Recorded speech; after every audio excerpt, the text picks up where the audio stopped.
into my garden right now. Come into my garden right now. Come into my garden. Come into my garden. Come into my garden right now.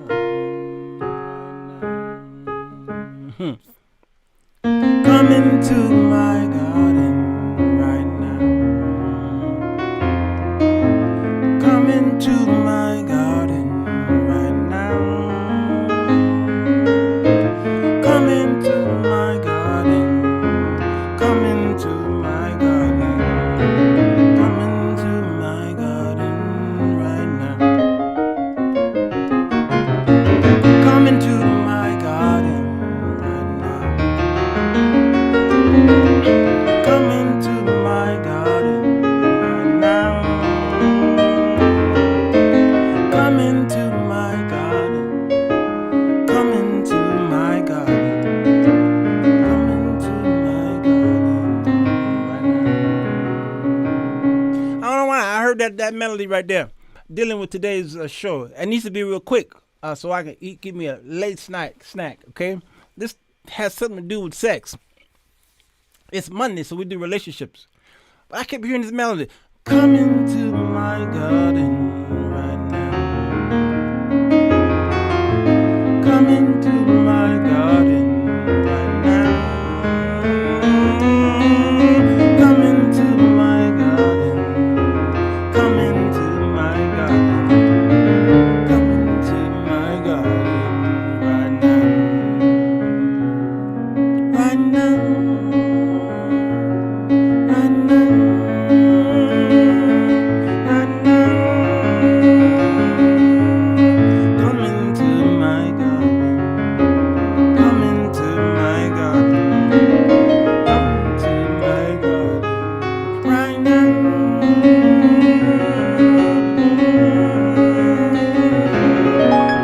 Oh man, I can go all night with that, but I ain't. Okay, it reminded me of the Song of Solomon, the book that the pastor told y'all you can't read that. Nope, you don't want to read that because it made the ladies moist and got the brothers all horny and stuff. I visited the Baptist churches, and those are the terms they use. Cody didn't use those terms. They were a little more sanctimonial in their terminologies.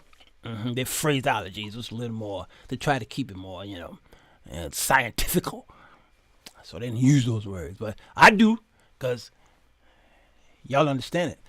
Come into my garden. Come into my garden. Come into my garden right now. I have read an article that says, quite a few of them, that married folks ain't having sex. And guess what? Single folk ain't having that much sex either. Married folk, you can't keep talking about it, but the single folks are having a lot of sex. No.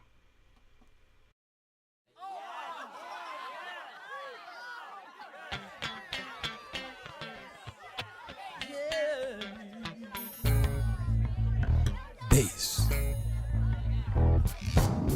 It's the show that will get you thinking, and where the topics are hot. Feel free to comment whether we agree or not, 'cause he's got something to say. Sirwalterj Jones. Sirwalterj Jones. He's got something to say. Sirwalterj Jones. Sirwalterj Jones Show.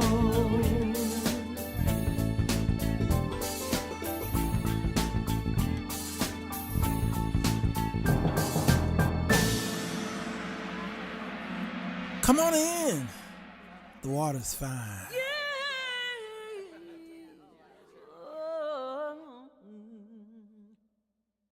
Do. Hi. Hello, everybody. Sirwalterj Jones Show. I'm here. There's the evening edition, baby.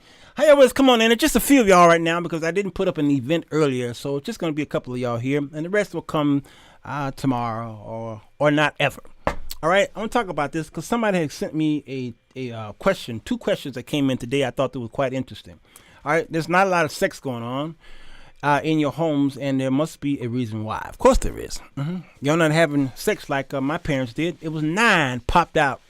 9 popped out of my mama. 9. Father's quivers were full of them. All right? So if you have a parent that was from Mississippi or Arkansas, which is my mom is from, my dad is from Jackson, Mississippi, my mom's from Little Rock, Arkansas.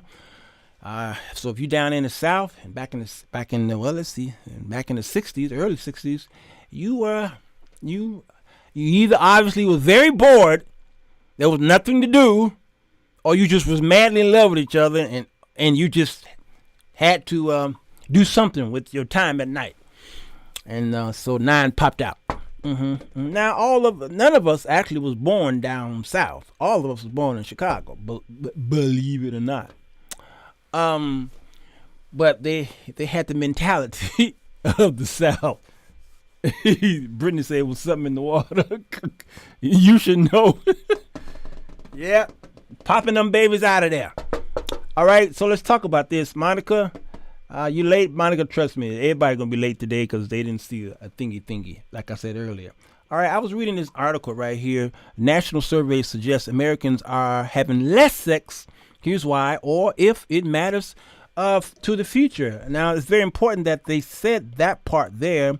Does it even matter to the future? Because of the studies that they did, they realized that it might be too soon to do the study.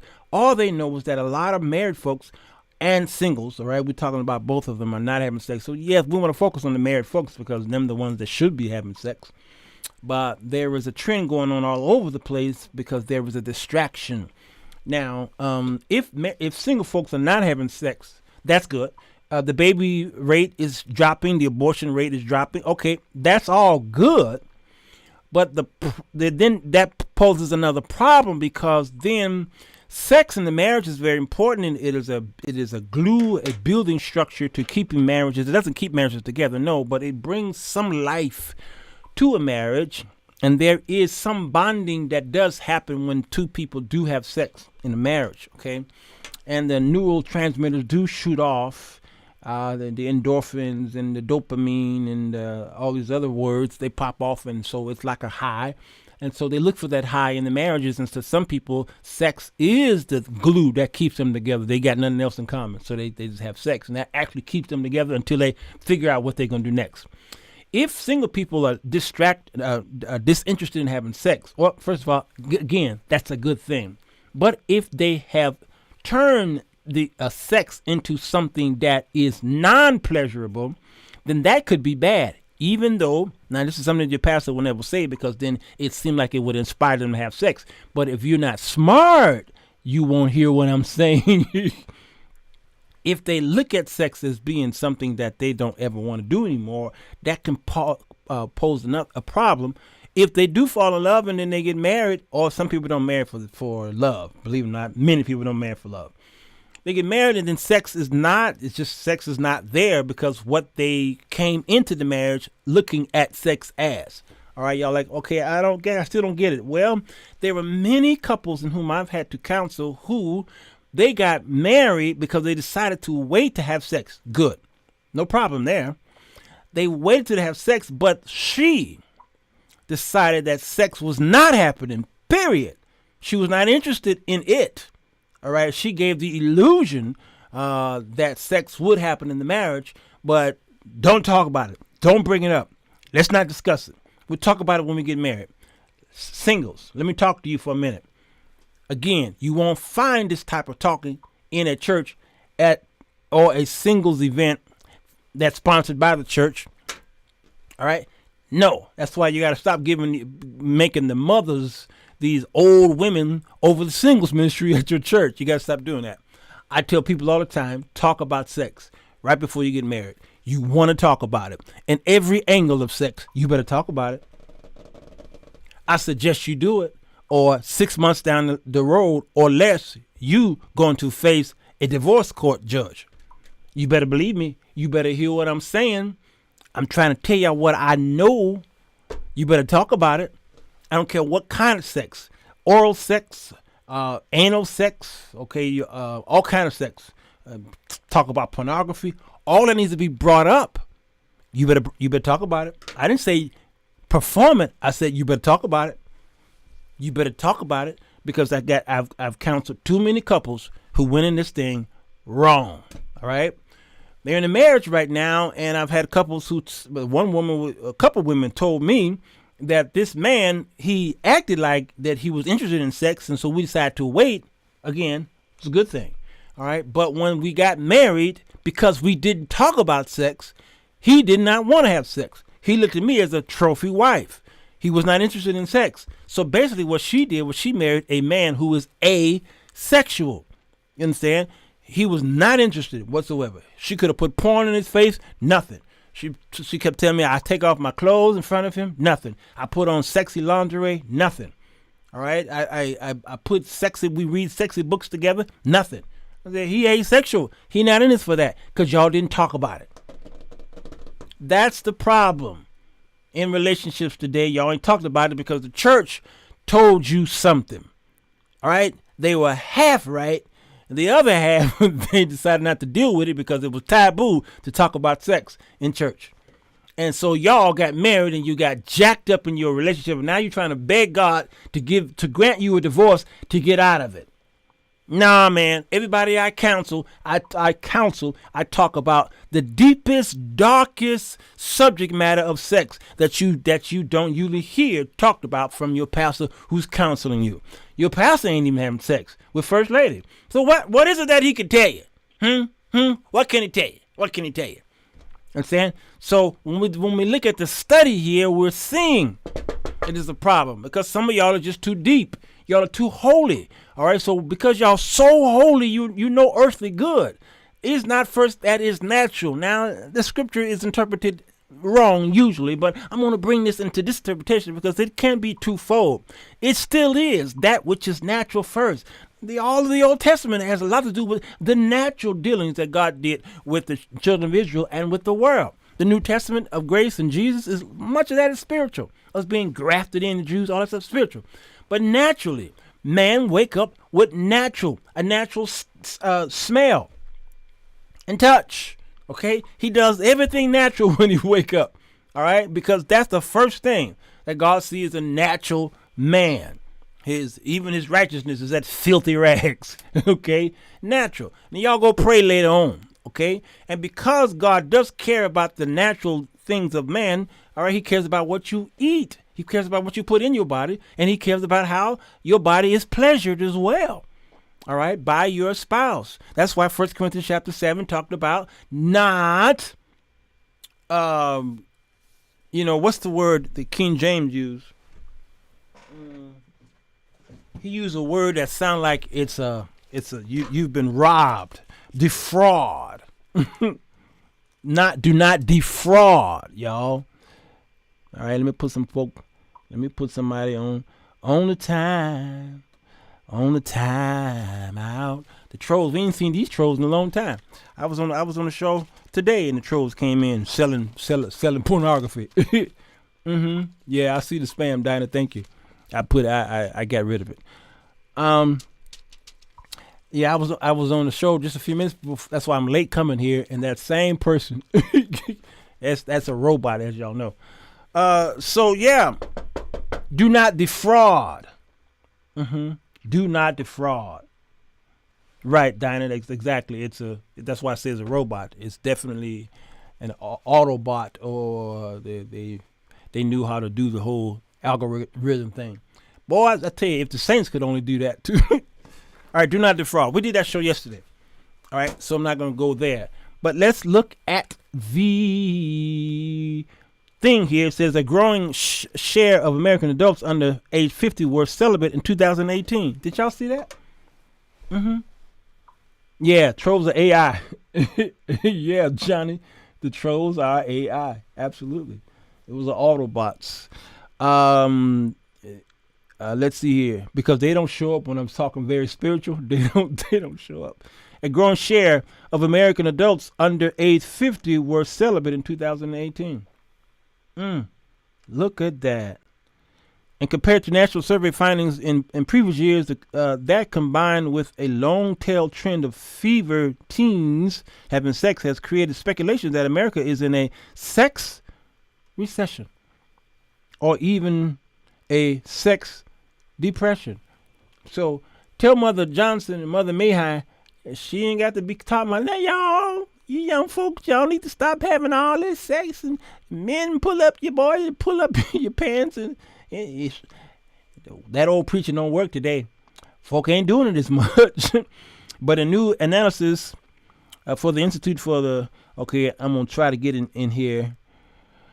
There is not a long enough, there it is. There is not a long enough timeline on the availability of data, which should lead us to hold a second before we make pronouncements about the death of sex. You understand? So when you hear, like I said earlier in the show, when you hear a trend and people saying no, people are not having sex anymore, well, it's only because they've done a study this short of a period of time, and we don't know if that study leads to what is going to happen from now on. And that's why the title says, it matters to the future. We don't know if this is a trend that will continue. All we know is that people are not having it as much as they did just a couple years ago. And some people are blaming the pandemic for it. The observed recent decrease in sexual activities include that deemed good for strengthening intimate bonds and relationship and types of sex considered bad by most. Bad. It's now bad by most.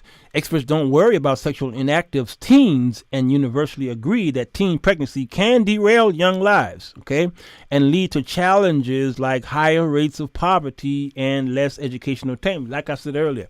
All right, so we're not really worried. We're not concerned so much that young people are not having sex. That's actually a good thing. They're not. All right.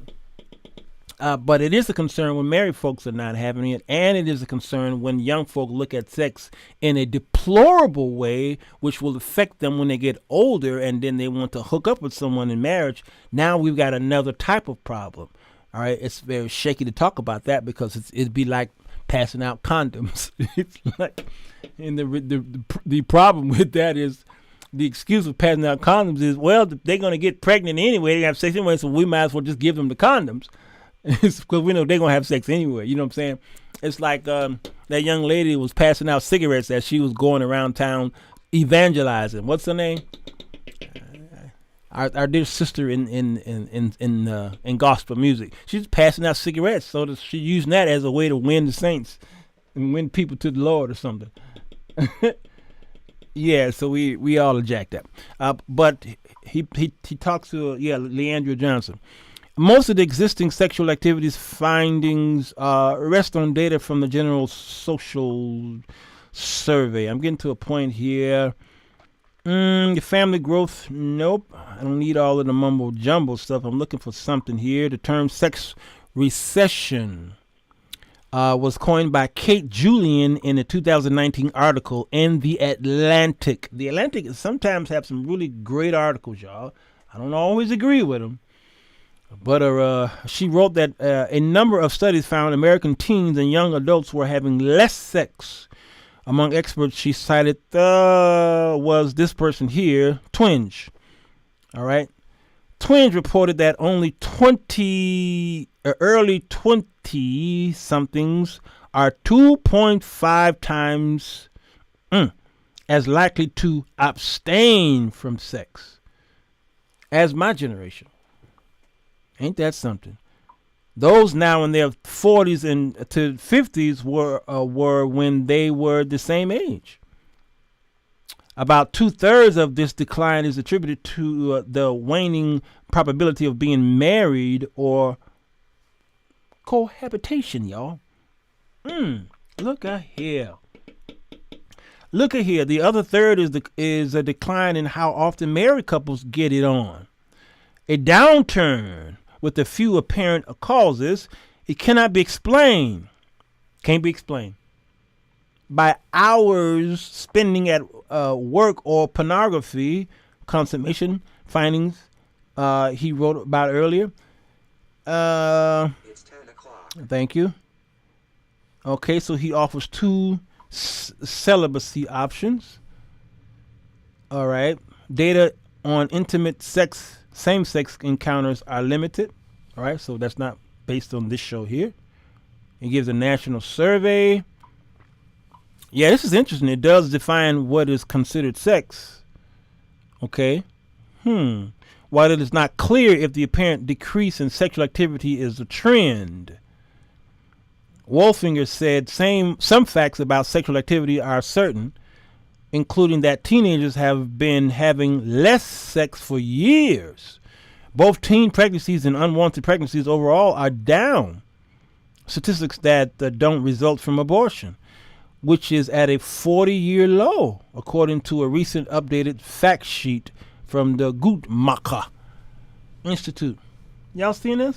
Now, this article is very related to many of the articles that I did read and study on this. They're all pretty much saying the same thing. And as you continue to read this article, it will talk about the reason for the not having sex is the distraction of technology. That means more children or young folks and some adults, men, are on video games. All right, so you wives who got these husbands that are going pew pew pew all day long, all night long. Okay, he's not interested in sex because that has got him occupied. You understand? Or they're on the internet through social medias, whether it's Facebook, Twitter, YouTube, so they're preoccupied. Pornography preoccupies a man as well. Now, women are into pornography. All right, their rate of their acceptance is climbing. All right, but men who are hooked on pornography, he robs his wife of the sexual pleasures, because when he satisfies himself by watching the screen, then his body gets used to his hand satisfying him, and her private parts can't satisfy him. It takes a while for him to get to a climactic moment, and so he rather not do it. All right, so it's unnatural for him to even penetrate his own wife because he's got hooked on pornography. And so you've got to talk to people outside of your church who can go down to the nitty-gritty, deep stuff, the hard, raw stuff, to talk about this stuff, because if you don't talk to somebody outside of your church, you're not going to understand why Mother Mayhem and Brother Bobo are having the problem that they're having, especially you pastors. You can't counsel them. You don't know what to say to them because you have not experienced that. So when I was coming up, my uncle got arrested, so decided to have a session after church about sex, and he talked about all kinds of sex. And when he brought up oral sex, the saints were like, no, brother Elder Jones, you can't. And he was like, that's the problem. That's why we're having the problem. That's why we have a sexless marriages today. All right, that's why y'all don't get along with each other, because you're afraid to touch each other, or you're afraid to talk about these subjects. And when we leave church, your children are going to hear all of this teaching. Whether I do it or not, they're going to hear it, but they're going to hear it in the wrong way. You understand? So pornography has ruined marriages, but people, the wife don't know why it has ruined it. Why it has ruined it, okay? He didn't know why it ruined it. He just know that he can't have sex with his wife because it's not pleasurable anymore. He rather use his hands, all right? And so scientifically, once it's studied physiologically and talked about, then you'll see why watching a lot of porn has caused this division. And so proper counseling can pull him out of it, and he can be treated to be able to enjoy his wife again. It just need to be restructured. You understand?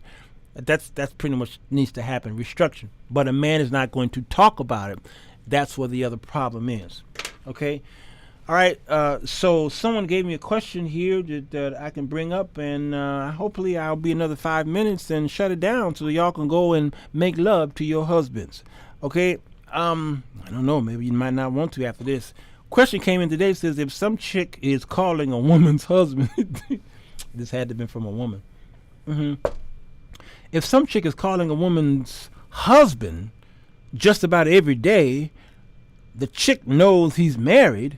The wife never met the lady. She never mentioned the wife when inviting him out. And he never says, well, let me check with the wife, or never acknowledge her.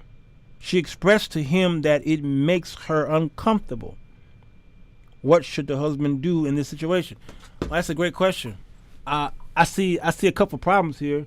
Obviously, all three of them have a situation. The wife needs to be protected. All right, so hers is viable and justified. Her anger is and uncomfortableness is very, very much justified because that's her body, and he's entertaining this other woman. It's a ridiculous thing for a man to do, is entertain another woman when he's married. It is the most ridiculous thing that you could do, is to dishonor your house, your marriage, and your wife, to even though there's no sex going on possibly with this other woman, but there's something more going on when you feel that it's okay to allow another woman to keep calling you, and you talking to this woman every day, and your wife is never have privy to the conversation. Okay, what it says is the husband either have something that he's enjoying with this woman, or number two, he dishonors his wife. He doesn't really care that much about his wife. This woman is bringing a little more joy to his life than his wife, if this woman is calling him every day. All right, so he must keep his world separated, and he look at this as being okay to keep his wife out of this. All right, you ask me how I know. Okay, now this woman is she's a hussy. All right, she's a family wrecker, to feel that she's free enough because he has given her the power to call him and talk to him every day, go out, all right, without the wife. It is the most ridiculous thing, and so he's setting the temperature of both this woman who's calling and the wife. He's setting the temperature in both of those relationships, and he is to blame. He is to be rebuked for it. Sometimes the emotional relationships are worse than the physical ones. Absolutely. And that is exactly it. Again, it doesn't mean that there's sex going on, but there is a satisfaction, like Amber says, of the emotion. All right, the emotion, because even if they were childhood friends coming up and there was never any sex, what have you, that woman still have no right to keep calling the husband at home. She needs to find another friend. If all three of them are not mutual friends, and even if they were mutual friends, she should not keep calling the husband. It is disrespectful, all right? And it needs to change. And it is his fault. It is an emotional relationship he had with that girl, she's got with him, and it's one day his wife is going to file or just go off on all of them. A lady told me she had surgery. It left and never came back. Her husband didn't get any more. Wow. Anyone has a choice. Yes. Yep. She's a hussy. Is that how you spell it? Have not heard that. Man, listen, I told you where my parents are from, right? So they bring their terminologies up north. Blessings to you, Black Shave Head Cooks. It's good to see you. Yeah, my parents bring their terminology up north. So she's a hussy. That's right, Rhonda. Disrespectful. All right. So it needs to be shut down. The husband needs to shut that down, or he's gonna lose. He's gonna lose his wife. If he loves her, he would shut it down. But he's showing that he don't love her. All right, here's another one. This is from YouTube. This was a question that was public. I'm still not gonna say the name, but it was public because it was in the comment section on YouTube under my show where I says why you could be fasting wrong. All right, and remember in that fasting show I talked about 1 Corinthians chapter 7 about giving due benevolence to your wife or husband, and don't be fasting for 6 weeks. Remember that show I did a couple of days ago? So this person commented with a question. She says, I have not been in the mood to have sex with my husband, but I have been willing to have sex with him because he wants it. He wants to. That's good. Okay. Okay, I won't. Let me finish. Now my question is, does the wife or husband have to act like they are enjoying the experience? Or can either spouse just do whatever they got to do to get their spouse satisfied? I think it's crazy that in my personal situation, my husband expects me to respond and enjoy the sexual exchange. If I'm not in the mood and gets mad when I speed up the process. Not sure why he gets upset as long as he arrives at the final destination. It's not that way all the time, of course, but it is biblical that the spouse who is not in the mood has to act aroused when you are not. That was a question. Okay, there's a lot of things going on there. There's a lot of things going on there. A lot of times they do plays and movies and sitcoms on TV about faking an orgasm. Faking an orgasm. And typically it is the woman that they would depict faking an orgasm. Ladies, men fake orgasms as well. If he's got to pull out, it would be more difficult for him to fake an orgasm because you are probably looking for something. But men do fake as well. But when it comes to this situation with her, there's nothing that says that you need to be acting like you enjoy it.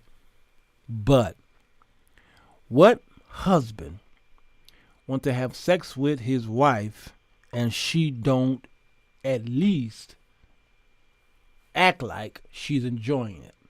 Here's the problem. If she don't look like she's enjoying it, he feels like he is raping his wife. He feels like he is harming her, hurting her, doing a chore, abusing his wife, number one. Again, ask me how I know. Number two, he feels less loved by his wife. That you don't really care about him, and the worst thing you can do for a man is to act like you are not sexually aroused by his body, his sex appeal, his debonairness, his charismatic way, and his walk and talk.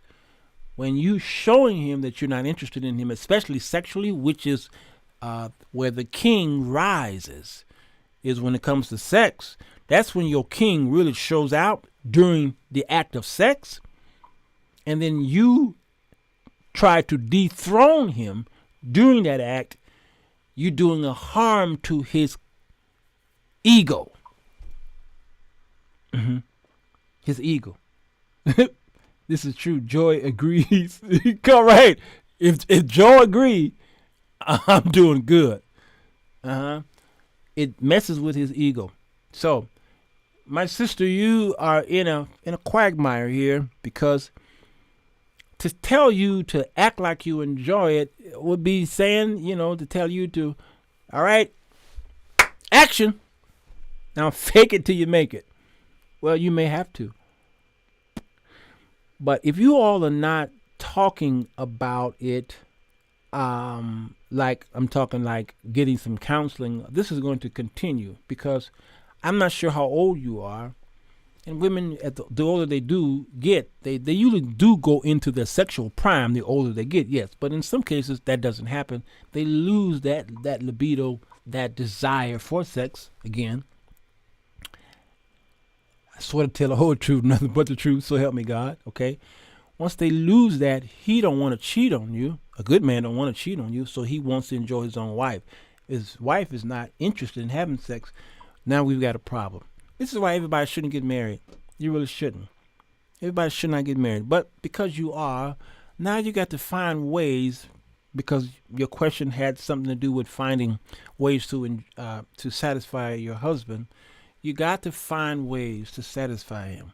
And again, that's the both of you can't help each other just by talking to each other, because one seems like an enemy of the other one, and the other one ain't listening to the other one. That's why you need a mediator.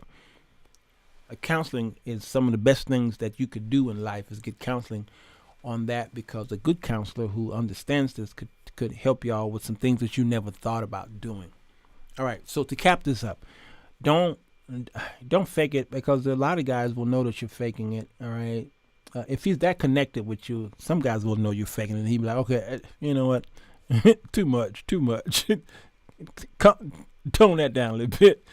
All right, but when you're not enjoying the sexual escapade, unfortunately, eventually he's not going to want it.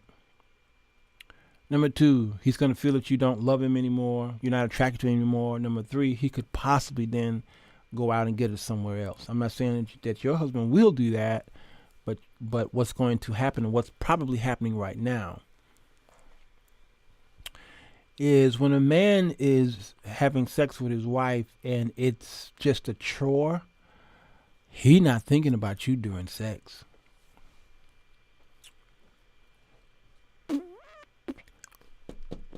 How many of y'all will agree with that?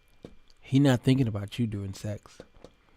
You are used as an avenue to acquire this satisfactory ending and to open up a floodgate like the tea kettle on the stove.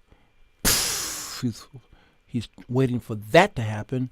So you are the stove that presents the fire up under the belly. Yes. So he needs to make a deposit. Yes, there you go. We in sync right here. Understand? He needs to make a deposit. Meanwhile, your best friend, the girl at the church, the secretary at the job, or, I don't know, some hot woman who's an actress today. That is his visual. And when he gets to that place where he can only think of someone else while making love to you, the both of you are in a bad situation, because you now got to fake it to make it, and he's got to think about somebody else in order to make a deposit. They say sex is decreased among marriage people, but it does not mean they are not having organ. That's true, and that's what the article mentioned. If you rewind this, it says it depends on how you're having sex and how you're getting your rocks off. Hey, Nada, how you is? Living a lie, as long as you are faking it, the longer you will be entrenched in a fake relationship. Counseling is key. How could she bring up the subject in a way that doesn't hurt him? Great question. Apparently, they've been talking about it. Notice in the question she says he gets upset. He gets upset. Can she not talk to him? Maybe they can discuss why she's not in the mood. Let me hush and listen. All right. So evidently they're talking about it because he gets upset. So remember I said that the both of them are doing a bunch of talking, but the both of them are not getting anywhere. It's one reason why she reached out to me. They're not getting anywhere. So hopefully y'all's comments will help her get through this. All right, and then she's going to watch the show and get through this. But the result, the first step that they need to do is to find a good counselor, and that do not mean your pastor. Here's where I get in trouble again. That does not mean your pastor. In many cases, he is the most less qualified for things like this. Yes, Ultra Gray. You in my notes, because that's the last thing that I want to bring up. Medical. Yeah, come on, Rogers. Please don't call you a pastor for this one.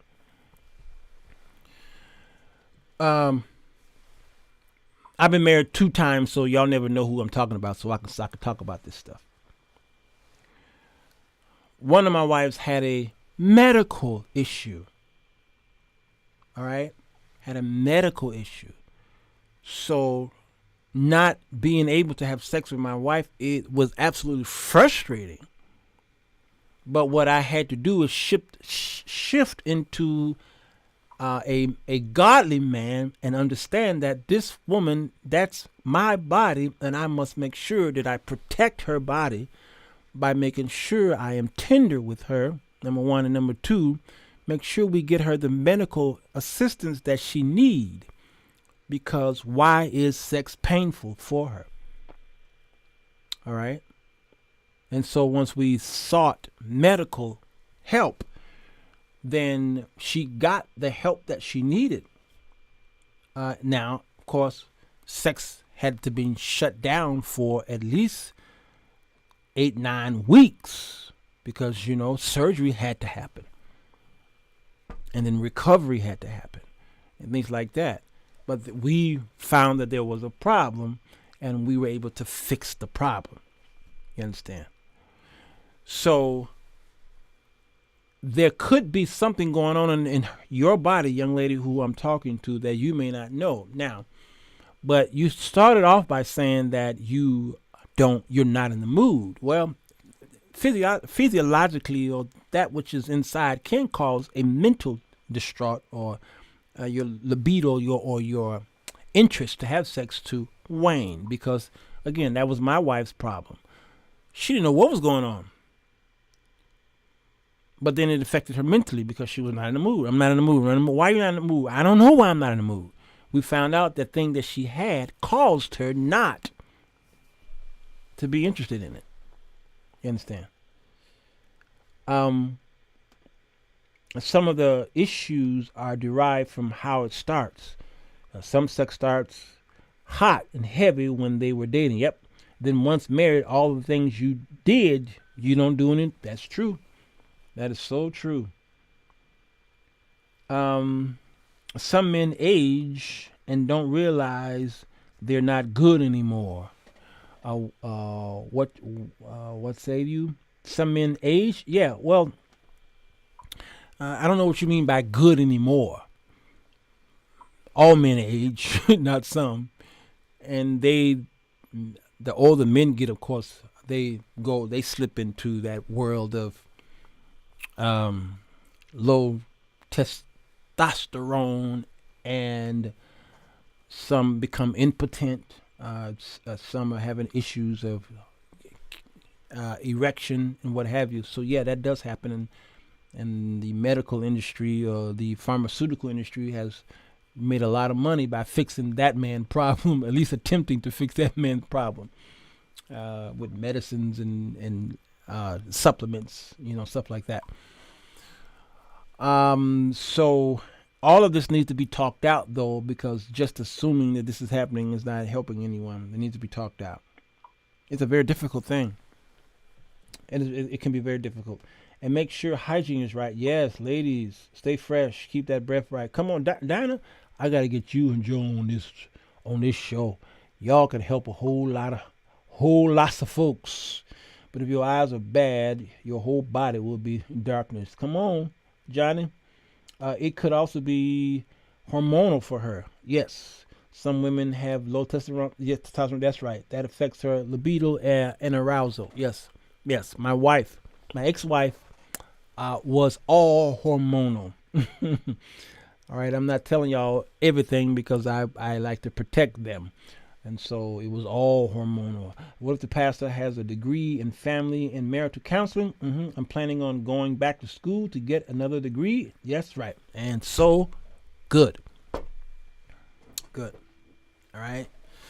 So I've done this show before, and so I have on numerous occasions talked about pastors who are licensed to do that type of counseling. So I do not throw out all pastors. Absolutely not. My former pastor, Bishop Carlos Moody, was counseling me and my ex-wife, and we were having some issues. And he decided that he was not going to counsel us. Actually, he decided not to counsel us. because my wife was new to the church and I had been there for years. He already knew my failings, okay, and he decided that what she and I were experiencing was above his pay grade. This is why I honored the man till he died. And he said, he pulled out his Rolodex. He said, there's another man that I usually ask to take on these types of issues in our church. And he gave me the number of this counselor. He wasn't a black man. He was a white guy with an office downtown Chicago. Okay. Yeah, I see him. He's back. Downtown Chicago. And I had to pay him. Well, his fee was like $150 an hour. Because I wasn't paying that.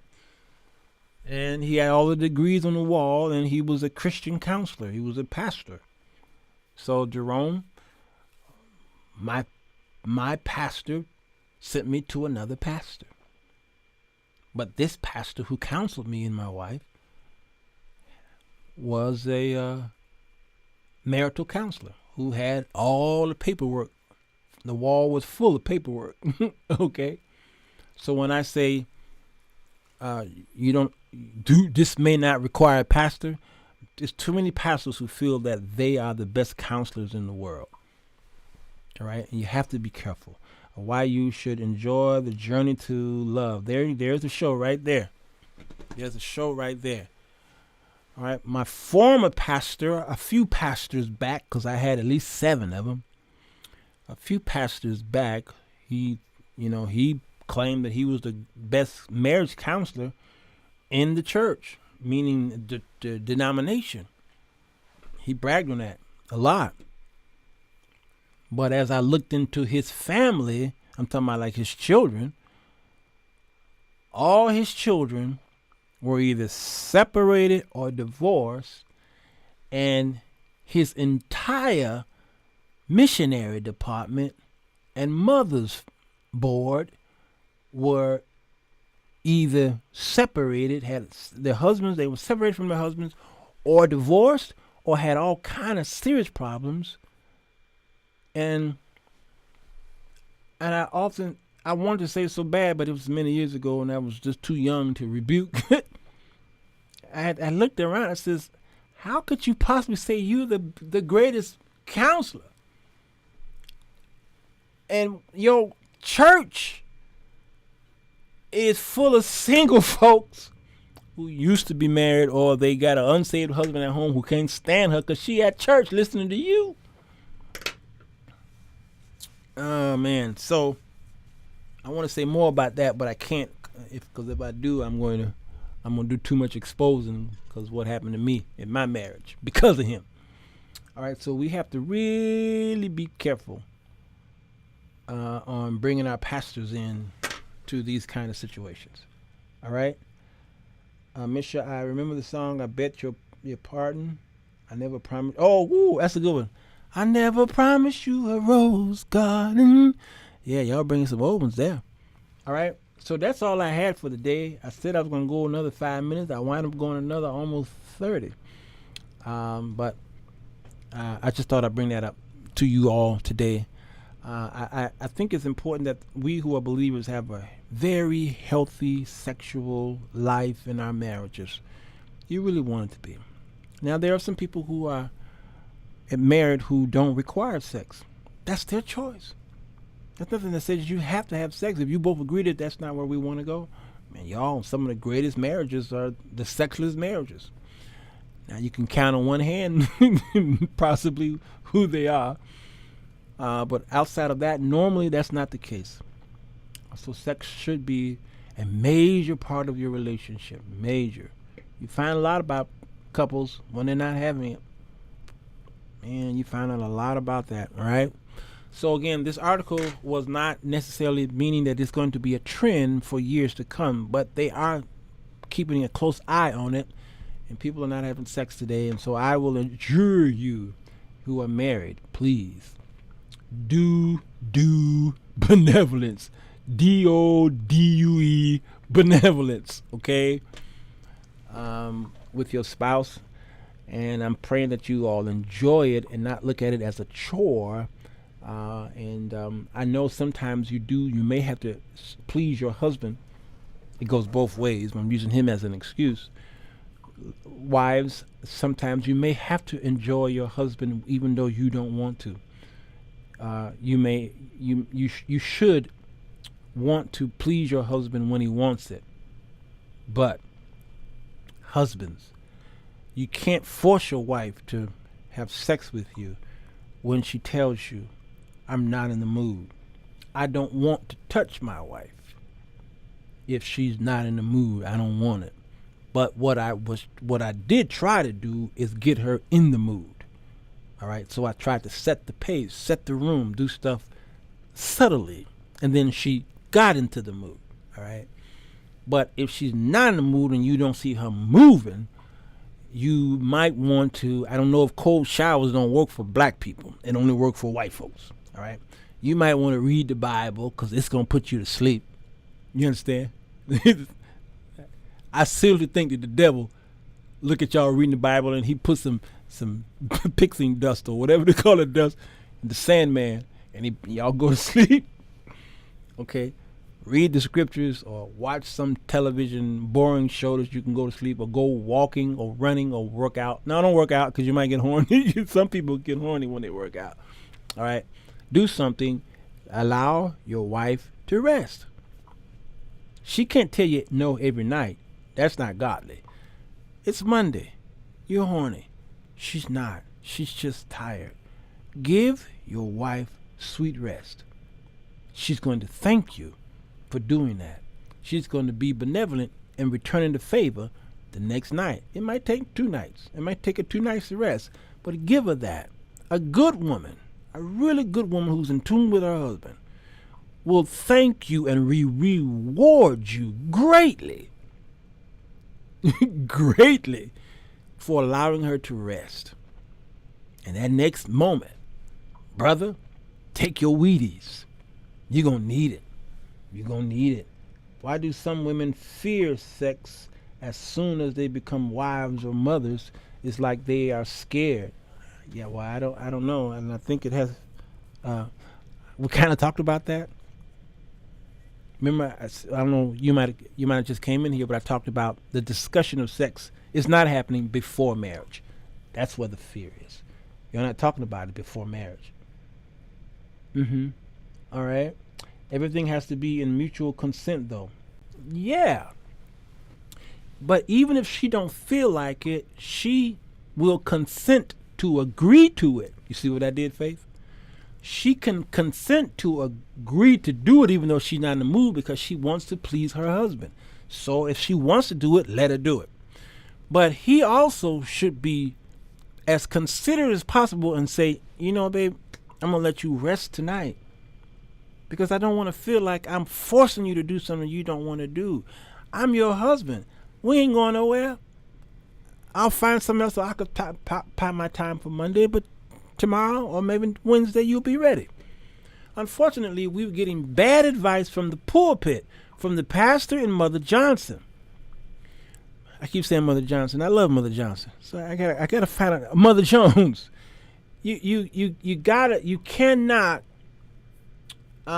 keep telling these wives, if your man say when your man is wants sex, give it to him. I don't care what you're doing. I don't care how you feeling.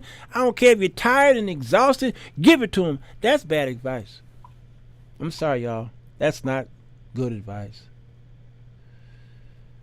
No, Destiny. This I've done shows on divorce and remarriage though, but that's not this one here.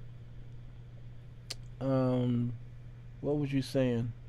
I'm not laughing at you, my sister. I'm laughing with you. Oh, okay. Something's going on. A lot of times I miss a lot of comments here. My wife taught me how to get her in the mood. See, when she is not feeling it, I think all men need to ask their wife how to love them. Come on, JCH, man. Listen, you talking, you preaching today. This is you. This is your show. It's the opposite for me. I just told my husband yesterday he make me feel like Peggy from At Home. Renata, that's pretty good.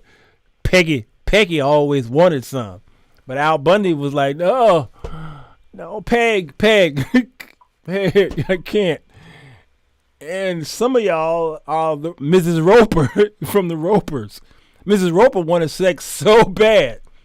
I just felt horrible for her. I felt horrible for her. When I was young, I wanted to just jump in the TV and try my best to satisfy Mrs. Roper. I know that was TMI. I understand. But I felt so bad for her. I would yell at the screen when I was a little boy. I'm like, Mr. Roper, dude, I know your wife is not all that attractive. She ain't eye candy to me, all right? But, because I'm looking at Chrissy. I'm looking at the brunette. I wasn't even looking at, which one was the brunette? Janice. I was looking at Janice, all right? See, women got this wrong. Y'all got this wrong. Y'all got this wrong. Uh-huh. Kale, I'm sorry. They put a blonde and a brunette on the show. Mm-hmm. All right? And they tried to make Chrissy the sex appeal on the show. But the men did not really want Chrissy. They might have wanted to have sex with her, but they would drop her off like my grandson's dirty diaper. Why? They wanted Janet. Janet is the one that he will introduce to his mama and daddy, not Chrissy. And it's the same for Gilligan's Island. They put the movie star. What's her name? Ginger? Not Ginger. Ginger was the... what's her name? Yeah, Ginger. Wasn't it Ginger? They put this sexy girl on the air. Okay, young men, we didn't understand. We really was attracted to her, but we were going to have sex with her too and drop her off. But it was Mary Ann, that farmer's daughter with the Daisy Dukes. Okay, that's who we wanted. We wanted Mary Ann. I did a show on both of those. I know I did. You have to go to my podcast on Spreaker.com, the Sirwalterj Jones Show. And I talked about the things that men are attracted to. We want the brunette who is the one that cooks and cleans and say, yes, sir, yes, ma'am, sweetheart, using terms of endearment, who's unfortunately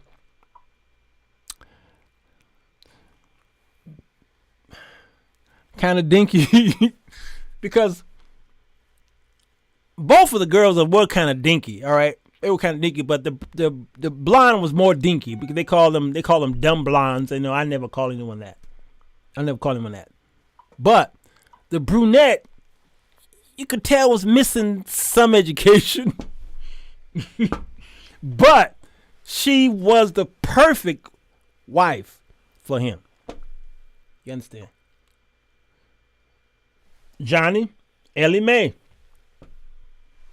Ellie Mae, as dinky as she was. The men had the hots for her. But Ellie Mae was just a little too dinky. Yeah, come on, Ruth, Petticoat Junction. Y'all, how old are y'all? Y'all are dirt old. Y'all are so dirt old. Mary Ann had an innocence. Yes. Linda Ronstadt. Oh, really, Johnny? Yeah. Linda Ronstadt had it going on. From the age of 6, I was brought up. Robert's Temple. What? Holy Latter Rain, Faith Temple. The church mothers blessed the marriage bed, but that was it. Wandra Norris, you bringing up some amazing Kojic history right there. Robert's Temple, the first Church of God in Christ in Chicago. Bishop William Roberts, and then Isaiah the son. That's great history. That's where the funeral of Emmett Till was, at Robert's Temple, not far from here. Great history. Thank you for that comment. That blessed me. That blessed me. Laverne and come on, Laverne and Shirley. Laverne.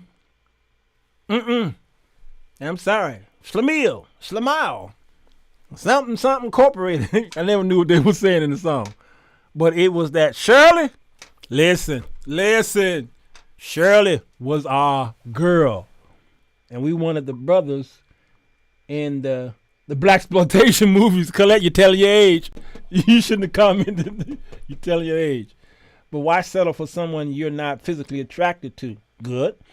Doing something a wife does is good, but if she can't work it, then what's the point? Well, for some men, the not getting that attractiveness sexually by his eyes, he was able to negotiate other things that she brings to the show. I'm saying show because I saw Roger's comment. There it is, Ginger versus Marianne. I knew I did these shows. I knew I did it. There it is. I did it on YouTube. Wow. Type on that Ginger versus Marianne on YouTube. Must be an old one. All right, so Faith Candy, you asked a very good question there. All right, because there are some men, a lot of men marry the women that they don't find physically attractive, but there was something that she brings to the table that supersedes. In my first book called The 4 Women That Men Desire, you'll see girl A, B, C, and D. Phoebe is that girl. All right, Phoebe is that girl. She is not necessarily the most attractive girl on the street. No. And she don't have the banging body that you might see in these video vixens that men are lusting after. No. She's just a plain Jane in many cases, not all cases. But in many cases, girl C, Phoebe, I call her, is plain Jane. But she brings more to the table than just her beauty, because that's skin deep. There's something in her heart that exudes out of her that makes him go crazy. All right? So you got to read the book again to see what I'm talking about. Lola and Bella are the ones that are very beautiful. All right? And they are the eye candy. They're the one. They're the arm piece and all this stuff. But there's something missing there, and he just can't really do anything with them. He doesn't do very intimate things with them. I mean, because sex doesn't mean intimate. I mean, we use that intimacy. We say intimacy, but sex doesn't necessarily mean intimacy, if y'all know what I mean. Some of the most intimate things that a person can do does not require sex. Andrell, I may be saying your name wrong, Amazon.com. Just type my name in there. There's only one person in the millions of books that's on Amazon. I'm the only one with the name Sirwalterj Jones. I'm honored. If you type that name in there, you'll find all my books. Okay? Yes, but especially the first book is what I'm talking about. I was getting ready to say something, and I forgot. I was on a roll, and I forgot. You're welcome, Perry. All right? She brings something more than just her outward sexuality. All right, she is the whole package. Not yet. I'm working on Audible. I'm working on that right now. We're working out the kinks for Audible, so stay tuned. The same one. Yep, WKRP in Cincinnati. Bailey versus Jennifer. Come on, y'all, bringing them. You see how the media does this. When I say media, I don't mean news. Yeah, the intimacy level. Yeah, but what was I saying about the intimacy level? I was about to say something that was kind of important. Yeah. When I play it back, then I'll know. And then, of course, the show will be over. Thank you, Beatrice. Sex doesn't equal intimacy. There it is. And I said that to say that my ex, again, just because they were my exes don't mean that they were either they were the most horrible people or I was the most horrible person. All right, I have a good relationship with my ex. In fact, my ex was here, living in my house for the past last week. All last week, my ex-wife was living here because my daughter lives here, my grandson lives here, and I don't want her going somewhere paying all this money for a hotel and and she don't really have relatives here, and so she stayed in my house. I'm just that kind of guy, okay? But the one of the things that we did do together is I've told this story before, but there's a lot of new people that's part of our show. I remember sitting on the couch one day having an intimate moment with my wife. What intimate moment was that? We were talking. We were watching the television. Some show was on, and she had made me dinner, and I was sitting there, and we were laughing at the TV. And my wife turned to me and says, what is the most intimate things that you can remember you and I doing together? And in man fashion, I told her about the trips that we took, about how much money I spent on that dress. And, you know, I talked about something that happened at church. I can't remember. All right. I think I brought up sex. I don't know. I can't remember.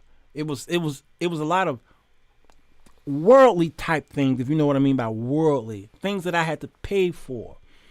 And then I turned to her and says, what are some of the things, or maybe the most intimate thing that you and I have done in your mindset? And she said, oh, we're doing that right now.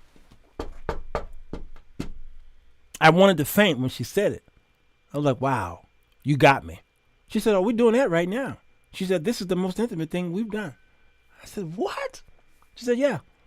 Sitting here, my husband is not on his computer. He's not on his phone. He's not at church. He's not somewhere around town, okay?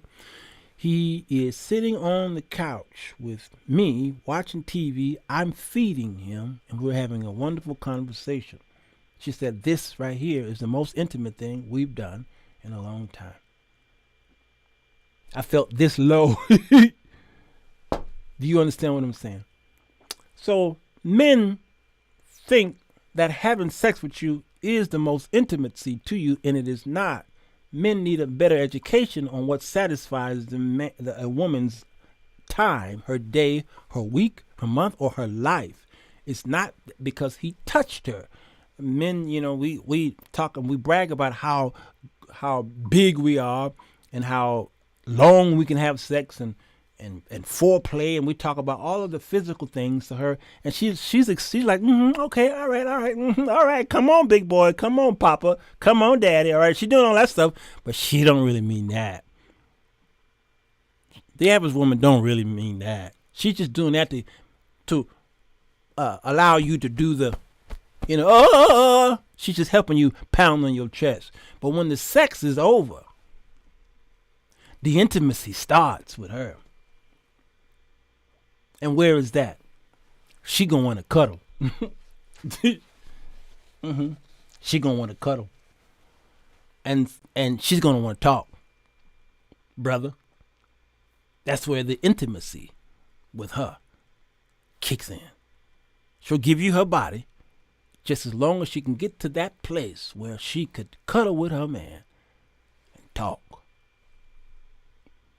So if you have exhorted yourself and you have no more energy left because you're getting ready to go to sleep, I'm going to suggest you think about finding some energy and find some way to stay awake for just at least another half hour. So, because, brother, you about to answer some questions, and you about to bring up some of the most craziest, wildest conversations going to happen in that bed. And you better be ready to become a counselor and a best friend. Get ready. And a lot of that is going to happen during sex, during penetration. She's going to ask you one of the most inappropriate questions that she could ever ask you is going to happen during penetration. Now, y'all know it's after 11 o'clock on the East Coast, so we can talk about this stuff. Unfortunately, it's going to be morning time, and somebody's going to rewind this, and they're going to be 16 years old. Okay.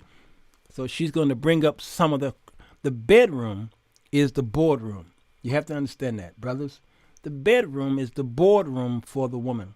This is the place where she captures you. You see, you think you are a bull in a china, okay? You think that you are the one who is in full control. Not so. Your wife is in full control in that bedroom. That is her lair. You think it's yours? No. It's hers. From the mattress to the sheets to the cover to the smell in that room, that's her boardroom. That's her dungeon. That's her bunker. Okay? That's where she's in control. She let you give you the illusion or the perception that you are in control. Depending on what sexual moves y'all are coming up with, she makes you feel that you are. You see, a cat, a pussycat. See what I did? If you are cat owners, y'all know what I'm talking about. I saw a documentary on cats, and I realized that cats look at you as their owner. You're not their owners. The cat owns you. Renetta said, let the church say amen. The cat owns you. And she sprays the house. She's peeing everywhere. Okay? That's what women are doing. She's peeing. And when y'all go out, she's going to pee on you, brother. Understand? So in that bedroom, she owns it. The cat owns you. Once you come into that knowledge, brothers, that could be one of the greatest experiences that you will ever have, is when you realize that you are the submissive one in that place called the bedroom. That's where she controls. And if she wants to have a conversation with you during sex, no matter how crazy it is, brother, you better find an answer. Or you're going to find yourself in the restroom trying to finish what y'all started. See, when you come over here, we don't do all that soft, that soft stuff. We don't do all that. Do you think you could rekindle the relationship with your ex-wife? Oh, yeah, I can. The question is, do I? The answer is absolutely not. We are not in love with each other anymore. We are happy and content with not being in love with each other. Wise up, that's a great question, by the way. I find no offense in that question whatsoever. It's a great question. That's why I'm entertaining it. We find nothing in each other than friends and co-parenting. All right, that's all we see in each other. When we see each other, we laugh and smile and high five. I even hug her when she came here. I hugged her and I said, "Hey, good to see you, girl," and I threw her down, because we have absolutely nothing here other than this is my sister and this is the mother of my children. And she slapped me upside the head and I slapped her upside the head. And I made a bed for her, made sure that the house was very comfortable. I bought groceries and she lived comfortably here. You understand?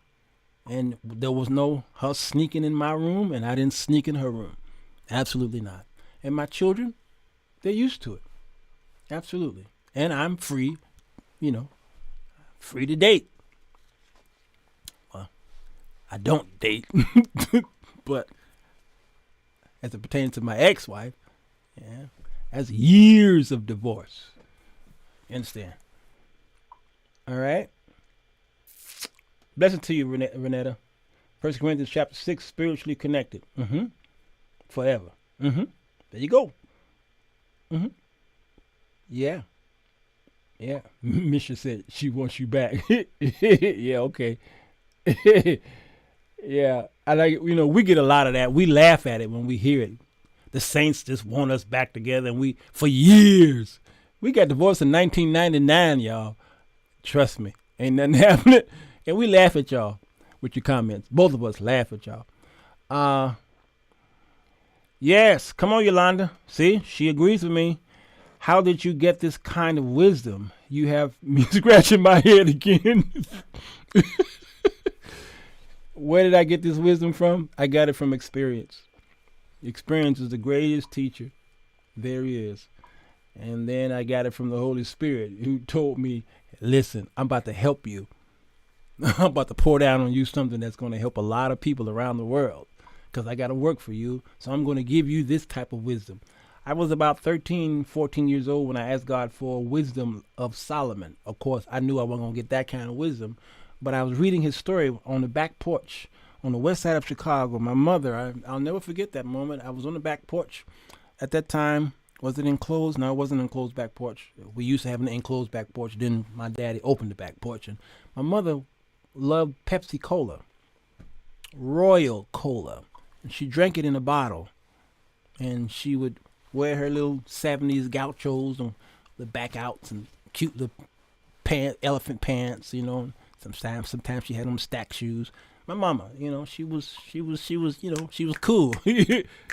And she would drink her Royal Cola, and we had a TV on the back porch, and she would watch all of the soap operas, As the World Turns and Days of Our Lives and stuff like that. And so she would watch that all day, all day.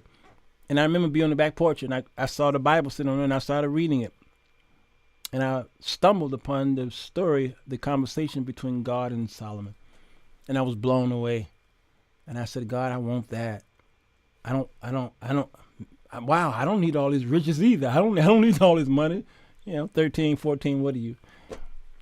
I'm like, I just want this wisdom that you gave this man. If you could just give me that, I believe I can lead your people into holiness. That was me at 13. I'll never forget that day. And then I forgot about it. And I was reminded when I was teaching a group of people on the whiteboard. A bishop was sitting there, a pastor was sitting there, many of the elders were sitting there, the saints were sitting there, and there was a whiteboard, and I'm teaching the church how to study the Bible. And the Spirit came over me and reminded me and showed me on the back porch, reading the Bible with my mother with the RC Cola, Royal Crown. And I almost had a fit. He brought that back to my memory and said, remember, you asked me for this. I gave it to you. You didn't even know all those years you were in college and you were struggling. You was like, okay, I ain't gonna never amount to anything. All those years you were in high school and you were lazy, you were trifling. You wasn't doing the work. And all those years you thought you was not wise, but you was just lazy. And you were the great procrastinator. Meanwhile, you was dropping all types of knowledge and wisdom, and you've helped an army. The Spirit was like, I did that for you. And when you finally straightened up and you got serious, you went to business school, got straight A's once you got serious. And while you were in school, you didn't even graduate yet, people were trying to get you to help them, teach them, train them, counsel them. And I remember walking down the street with a briefcase and with a suit on like this, and they were trying to throw jobs at me. And I did. I wound up landing a job at a CPA firm, a prestigious CPA firm. Still in school. Still had a few weeks to go. They hired me on the spot. You can stay in school, brother, but we want you. All right. And then that's when my life just went on and on. All right. So, yeah, Jerome, that's where it came from. I asked God for it. And you can too. Now, you may forget down the road, but the Lord will honor you. He will give you the desires of your heart. Psalms 37, is it? Ask and it shall be given to you. All right. And here it is. All right, y'all. I think I've gone long enough. I've bored your patience. About 130 of y'all are here right now. I didn't expect that many to show up. Yeah. He will give you the desire of your heart. This is why marriage now is so pointless, because there's more divorce than forever. Faith Cannon, I will have to disagree with you. Marriage is not pointless. Some of the greatest marriages are still happening today.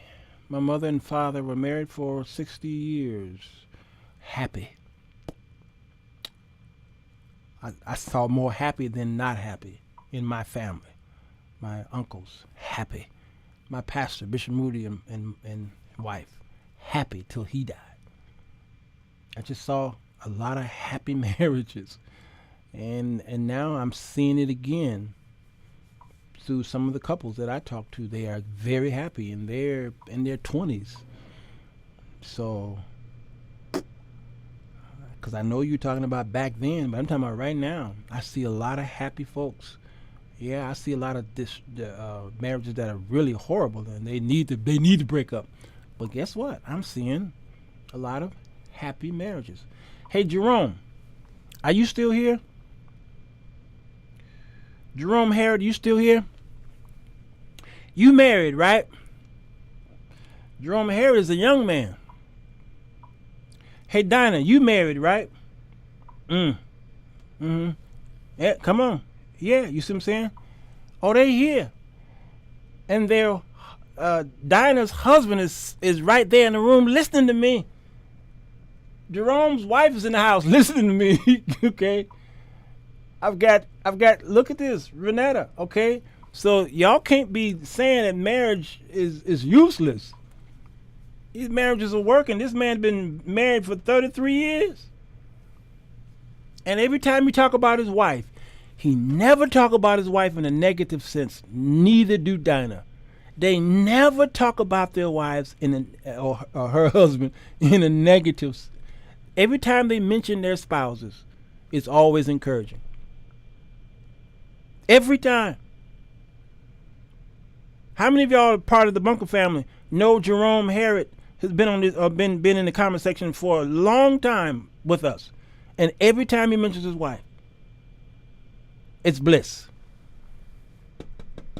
It's bliss. Dinah says 22 years. My husband is battling brain disease, comes with many struggles, and we are extremely happy and at peace. Praise the Lord. Look at that. She took her vow very serious. This is my love. We met at 9. Wow. Look at that. Kim Clayton says, I'm happy with my chocolate drop. Faith Cannon says, why is it one-sided many times? Because of the circle. Sometimes you got to break out of the circle. You see, children don't know how to color inside of the color, out of the lines. They color outside of the line. Well, Jesus said you come to him as children, you know. So you might want to break out of the circle and find folks who are like you, who look at things in a pure eye. The scripture says to the pure, can y'all finish it? What the Bible says? To the pure, what?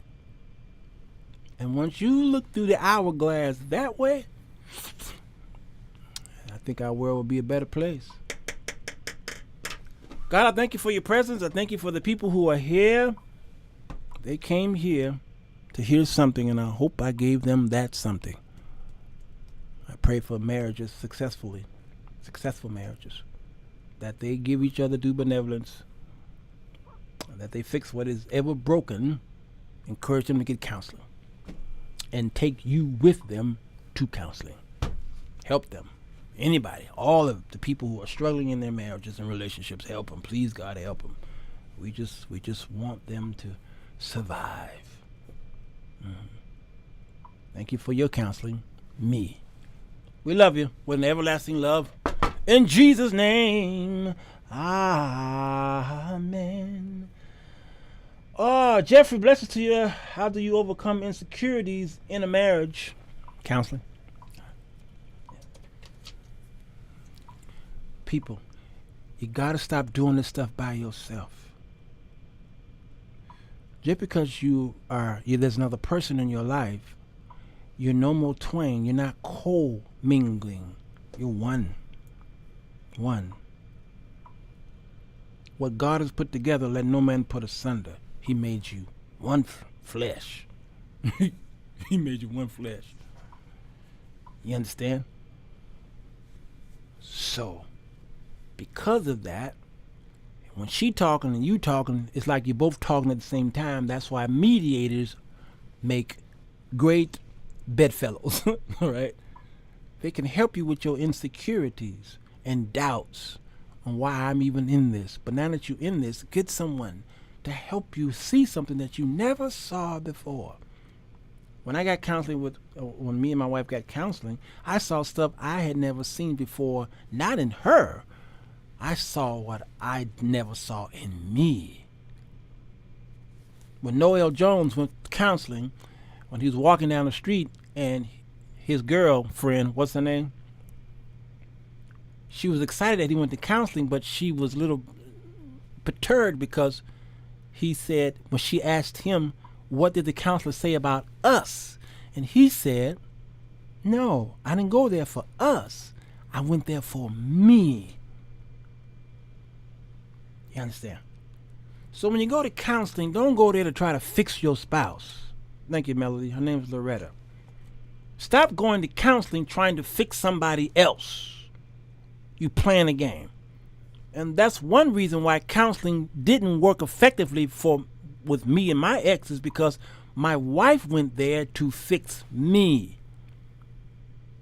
And we both realized that that's what she was doing. Because I was doing all of the talking. And here I am being fixed because I went there for me. See, if I fix me, I'm going to bring her into the fix. I don't think y'all understanding this. It's like forgiveness. When you're trying to, if you can't forgive someone, then there's a problem in you. No matter what they did to you, every time they walk in the room, your countenance change because there's something about you, your perception of them, your value of who they are. When you forgive that person, it does free you. It frees them, but it frees you. I mean, when you fully, honestly, righteously forgive, it frees you. So when you go into places and when you go into scuffles and fights and disagreements or what have you, you got to think about, how can I fix me? What is it about me that I can make better? As a man thinking his heart, so is me. Come on, Nicole. Fix me first. What did my dear say when you pointing the finger at somebody? What'd she say about this? What'd she say? This is why Jesus made the analogy about the mote in the eye. How are you going to judge someone else's insecurities when you've got an insecure eye, a laser eye doing this, and you talking about, look at your eye. He said, remove the insecurity out of your eye first. And then you can talk about that person. It works. It's the greatest arithmetic I've ever seen in my life. Now, Faith Cannon, you obviously need help.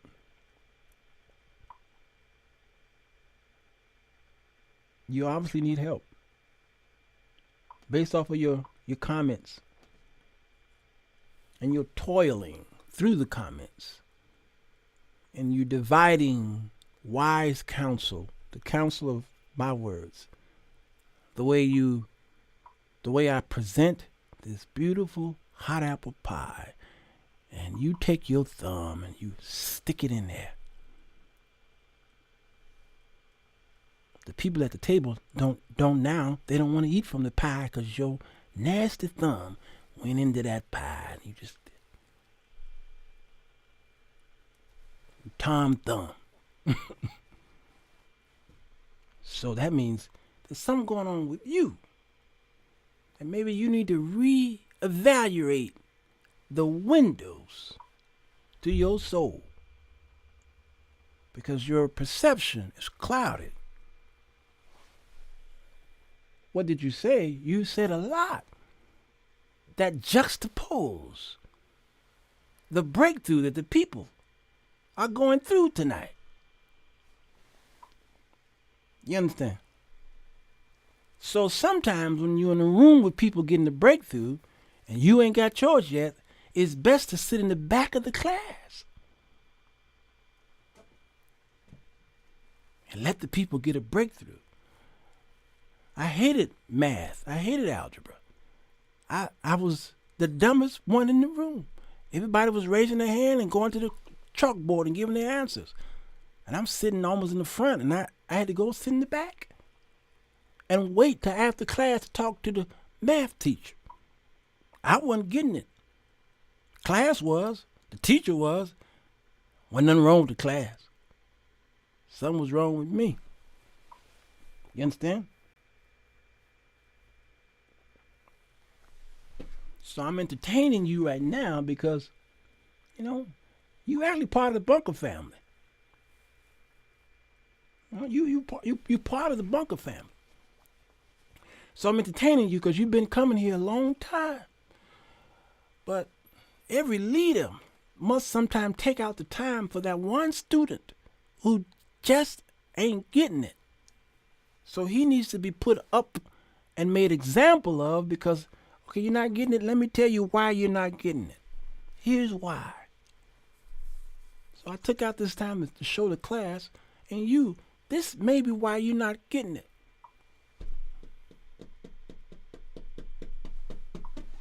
The Bunkers are getting it though. My wife and I have 5 kids, no issues in the bedroom department. See, all these wonderful marriages that's a part of the Bunker family. If you ain't getting it tonight, you don't want to get it. So now, you need extra credit. You need to stay after class. You need to go get a tutor. Or you may need to go sit in the principal's office. I gotta go, y'all. I love you.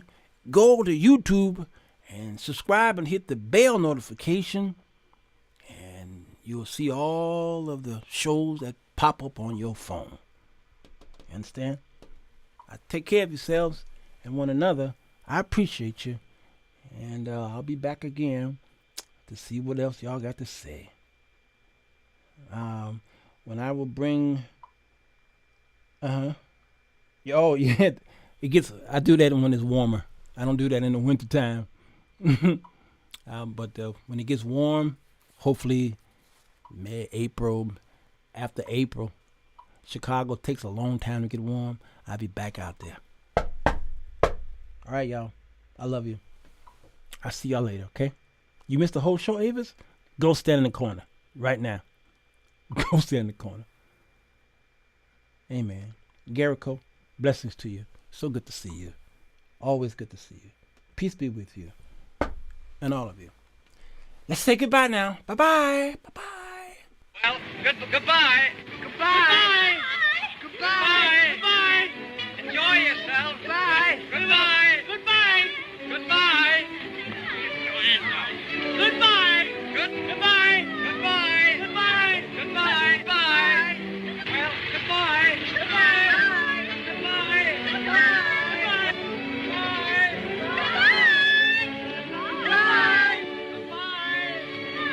Goodbye. Goodbye.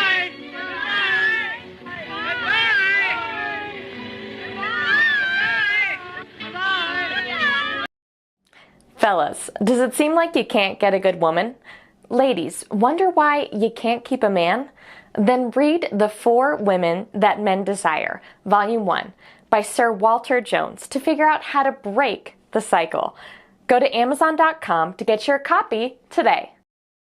Girl A. Sex is her superpower. This woman got skills, but adds no value to him. Girl B. Her brains and beauty is her birthright. She's his eye candy and his arm piece. Girl C. She's his mama, his teacher, his better half, his soulmate, and the apple of his eye. Girl D. She's dangerously desperate. She's his thin line between love and hate, and his fatal attraction. All that and more in the 7-volume book series, The Men's Chronicles, A Woman's Guide to Men by Sirwalterj Jones. Volume 1 is entitled The 4 Women That Men Desire. Go to Amazon.com today for your copy. Hello everybody, this is Alexa, Sirwalterj's wife. Thank you for listening to my man. Tune again tomorrow for the Sirwalterj Jones Show. It's 10 p.m. Do you know where your children are?